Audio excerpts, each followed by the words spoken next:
हाय army, सबका स्वागत है मेरे YouTube channel BTS Korean army 111 इन भोजपुरी सॉन्ग। आज मैं आप लोगों को माई हार्टलेस हस्बैंड का पार्ट 19 बताऊंगी।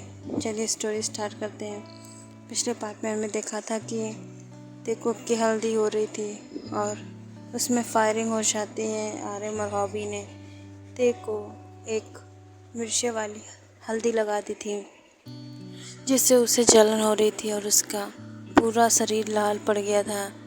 लेकिन उसे इतनी ज़्यादा जलन हो रही थी कि वो बर्दाश्त नहीं कर पाता है। यहाँ पर वो सारे आदमियों को मार देता है, अकेला है। लकी भी उसकी मदद करता है और जेके भी, जिससे वो सब मर जाते हैं और पुलिस वाले आके उनकी लाशों को लेकर जाते हैं, क्योंकि वो कीमती उनको जानते हैं कि वो चीज़ क्या है, इसलिए किसी की हिम्मत नहीं पड़ती है। यहाँ पर हम देखते हैं कि तन्वी, जो कि अपने रूम में होती है और उसके पीछे लकी जाता है और वो अपने हाथ में हल्दी लिए रहता है। हल्दी जो कि बहुत ज़्यादा ही प्यार से वो हल्दी लिए खड़ी होती है। लकी उसके पास जाता है और उससे कुछ बातें करता है, तो फिर तन्वी उसे बड़े प्यार से हल्दी लगा देती है। तन्वी की हल्दी लकी को लग जाती है। लकी चुपके से फील करता है, तो अगले पल स्माइल करके वो भी तन्वी को उसकी कमर से पकड़कर पहले उसे किस करता है और कहता है कि ऐसे कैसे हल्दी लग जाएगी, अभी तो स्टार्ट हुआ है।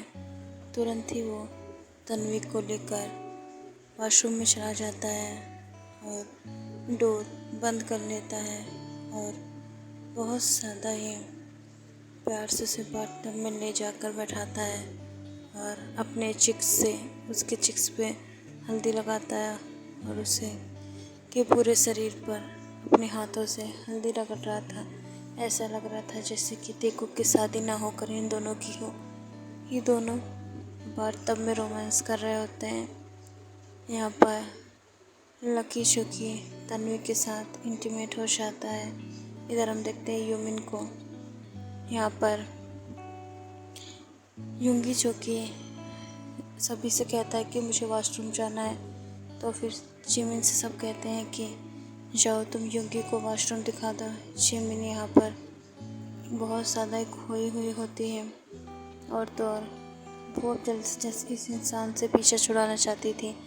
इस वजह से उसने बहुत अच्छी तरीके से प्लानिंग की थी और वो मन में कहती है बस कुछ दिन और यूंगी, बस कुछ दिन और, उसके बाद तुम मुझे पाने के लिए तड़पोगे। और वो उसे बहुत ज़्यादा ही प्यार से लेकर जाता है और डोर को अंदर से लॉक कर लेता है और कहता है कि मुझे कोई वॉशरूम नहीं जाना, मुझे तुम्हारे साथ एक राउंड लेना है, चलो ना लेते हैं। और वो जिमिन को किस करने लगता है। जिमिन उसे रोक के कहती है कि नहीं, ये सब नहीं, घर पे हैं हम, अपने घर पे तुम अपनी मनमानी करना, मेरे घर पे नहीं। तो फिर योंगी कहता है सिर्फ एक राउंड, और वो उसकी क्लॉथ को रिमूव करने लगता है। और ऐसे ही 1 घंटे बाद दोनों रूम के बाहर आते हैं और हम देखते हैं तन्वी और लकी भी आ गए थे। यहाँ पर तेकुक भी रोमांस करके आए होते हैं वॉशरूम में। जब चीकी अपने आप को वॉशरूम में साफ़ करने गई थी, तभी वहाँ पर सबसे पहले ते पहुँच जाता है। ते अपने आप को बाथरूम में साफ़ कर रहा था, लेकिन उसे एहसास होता है कि कोई उसके रूम में है। जब वो रूम के बाहर देखता है चीकी है, तो उसे कमर से खींचकर बाथरूम में ले आता है। यहाँ पर वो उसे बहुत ही प्यार से टच कर रहा था। किस करते करते उसके क्लॉथ को रिमूव कर देता है और उसे टच करता है। जेके जो कि उसे रोक के कहता है कि नहीं, अब बस 2 ही दिन बची है शादी को, तुम इस तरीके से नहीं कर सकते हो। तो फिर अब कुछ भी नहीं कहती है ते जो कि उसे कहता है कि ठीक है, आज तो मैं तुम्हें छोड़ रहा हूँ, कितना बचोगी तुम मुझसे। और उसे फिर से किस करके दोनों जल्दी से नहाकर बाहर आ जाते हैं, क्योंकि अब मेहंदी होने वाली है। तेरे को बहुत ज़्यादा ही जलन हो रही थी और वो बहुत ज़्यादा ही गुस्से में लग रहा था, लेकिन फिर भी वो चीखे के लिए शांत हो जाता है और वो बहुत ज़्यादा ही ज़रूरी काम बताकर वहाँ से निकल जाता है, क्योंकि वो इस जलन को और बर्दाश्त नहीं कर सकता। उसे डॉक्टर के पास जाना होगा और यहाँ पर वो डॉक्टर के पास आ जाता है। शीके की मेहंदी भी लग जाती है। अब मेहंदी बहुत ज़्यादा ही खूबसूरत और सुंदर लगती है। फिर शिमिन भी लगवा लेती है मेहंदी, क्योंकि उसे सब फोर्स कर रहे थे और सब ने अपनी अपनी मेहंदी में अपने अपने वालों का नाम लिखाया होता है। तन्वी ने भी लकी का नाम लिखाया होता है। यहाँ पर तन्वी ने बहुत ही अच्छे तरीके से अपने हिक्किस को छुपा रखा था, लेकिन हमारी जिमिन से कुछ छुपने वाला नहीं था और ना ही चीके से। चीके उसे रूम में ले जाकर पूछती है कि क्या हुआ है, तेरे नेक पे ये निशान कैसे। अब तन्वी घबरा जाती है और वो कहती है ऐसे ही मच्छर ने काट लिया। तभी चीके कहता है कि मच्छर ने तो नहीं काटा है, ये तो लकी का काम लग रहा है। तन्वी इस तरीके से जब चीके के मुंह से सुनती है तो शिमिन भी कहती है हाँ मुझे भी लगता है उसी ने किया है, और कर भी कौन सकता है, तन्वी तो सबसे लड़ने वाली है, बस कमज़ोर उसी के सामने पड़ जाती है। यहाँ पर शिमिन भी उसकी टांग खींचती है तो तन्वी शिमिन से कहती है आपने भी तो बिना बताए शादी कर ली, और तो और आप भी तो उस इंसान के पास रहती हैं ना, तो फिर क्या आप उससे प्यार नहीं करती। तब फिर जिमिन कहती है नहीं, कभी नहीं, और मैं उससे जल्द ही पीछा छुड़ा लूँगी, उसने मुझसे ज़बरदस्ती शादी की है। तो फिर तन्वी कहती है वैसे मैंने उसकी आंखों में आपके लिए प्यार देखा है, अगर आप उसे एक मौका और दें तो शायद कुछ ठीक हो जाए। तभी शिमिन कहती है कि वो हर रात मुझे नोचता है, मेरी मर्ज़ी के बगैर मेरे साथ वो सब करता है, और तुम कह रही हो कि मैं उसे चांस दूँ, बिल्कुल नहीं, और मैं उसे छोड़कर जाऊँगी और देखना तुम सब। और तन्वी भी कुछ नहीं बोलती है। आखिर शिमिन सही बोल रही है, वो रात भर उसके साथ इतनी बदतमीजी करने के बाद भी उसे नहीं छोड़ता है। दिन में भी मौका मिलने पर उसके साथ इंटीमेट होता है। यहाँ पर अब यूंगी आके कहता है कि शिमिन चलो अब हमें घर जाना चाहिए। उसके फेस पे स्माइल होती है, वो स्माइल से जिमिन समझ सकती थी कि ये कहना क्या चाहता है, इसलिए तुरंत ही उसके साथ वो निकल जाती है।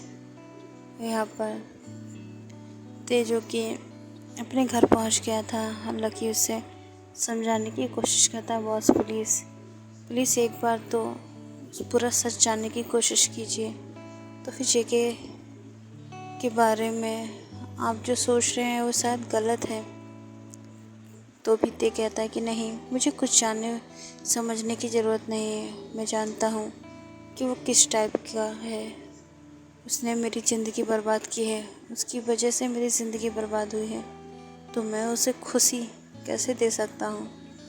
हाँ, ये तो अब वक्त ही बताएगा कि वो शादी में खुश रहता है भी या नहीं। यहाँ पर बहुत ज़्यादा ही सिचुएशन बिगड़ चुकी थी। लकी भी कुछ नहीं कह पाता क्योंकि वो बॉस है, ना कि लकी जकी 5 साल पहले ही इसकी ज़िंदगी में आया और वो उसका गुलाम बनकर रह चुका है, और अब वो उससे बगावत कर भी नहीं सकता है, इसलिए चुपचाप उसकी सारी बकवास को मान लेता है, चाहे अच्छी हो चाहे बुरी। और इसी तरीके से ये देख के हर अच्छे बुरे काम में साथ देता है, माफिया वर्ल्ड में भी। और ऐसे भी यहाँ पर उसे बहुत ज़्यादा ही बुरा लग रहा था कि आखिर उसने क्यों ये प्रेयर किया था कि इस राक्षस को कोई मिल जाए जिससे वो प्यार करे। इसकी लाइफ में प्यार नाम का शब्द कभी नहीं आने वाला। और लकी जो कि अब चीकी के बारे में सोच रहा था, उसे बुरा लग रहा था कि शायद मैं कभी तुम्हें इसके पास आने से रोक पाता, काश मैं तुम्हें बता पाता तुम जिससे बहुत ज़्यादा प्यार करते हो वो तुम्हें सिर्फ नफरत करता है। हो सके तो तुम इससे जल्द से जल्द छुटकारा पा लो तो ज़्यादा अच्छा है, वरना तुम्हें बहुत ज़्यादा तकलीफ होगी। शेके यहाँ पर लकी उसके लिए बहुत ज़्यादा प्रेयर कर रहा था, लेकिन गॉड को कुछ और ही मंजूर होता है। यहाँ पर ते जाकर अपने बार में बहुत ज़्यादा ही ड्रंक करने लगता है और पिछली बातें सोचने लगता है। यहाँ पर यूमिन इंटीमेट हो रहे थे। यूंगी बार बार जिमिन के साथ ज़बरदस्ती करता है, अच्छी तरीके से उसकी बिना मर्जी के ये सब करता है। और फिर जिमिन से कहता है कि बेबी कभी तो अपनी मर्जी से किया करो, क्योंकि तुम्हारी मर्जी में बहुत ज़्यादा मज़ा आएगा। ऐसे नहीं आता है कि तुम लेटी रहती हो और मैं तुम्हारे ऊपर फोर्स करता हूँ। ऐसे तो मुझे लगता है कि मैं तुम्हारा रेप कर रहा हूँ। तो जिमिन कह रही है और कर भी क्या रहे हो तुम, और वह तुम्हारा कुछ बिगाड़ नहीं सकती हूँ, इसलिए तुम करते रहो। तुम्हें क्या है, तुम्हें तो सिर्फ मेरा शरीर चाहिए, प्यार तो तुम मुझसे करते ही नहीं थे न तब न। यहाँ पर फ्लैशबैक स्टार्ट होता है और बहुत ज़्यादा ही तैयारी से सब वैलेंटाइन डे मना रहे होते हैं। और यहाँ पर जिमिन भी बहुत अच्छे से रेडी होकर आई होती है, क्योंकि यूंगी उसका वेट कर रहा था। ओके यार, मैं जिस पार्ट को मैं एंड करती हूँ नेक्स्ट पार्ट में जानने दी कि अब आगे क्या होगा, तो आप प्लीज़ उस पार्ट के लिए इंतज़ार कीजिए और स्टोरी को लाइक कमेंट शेयर कर दीजिए। बाय आर्मी, सरांगे, love you so much army.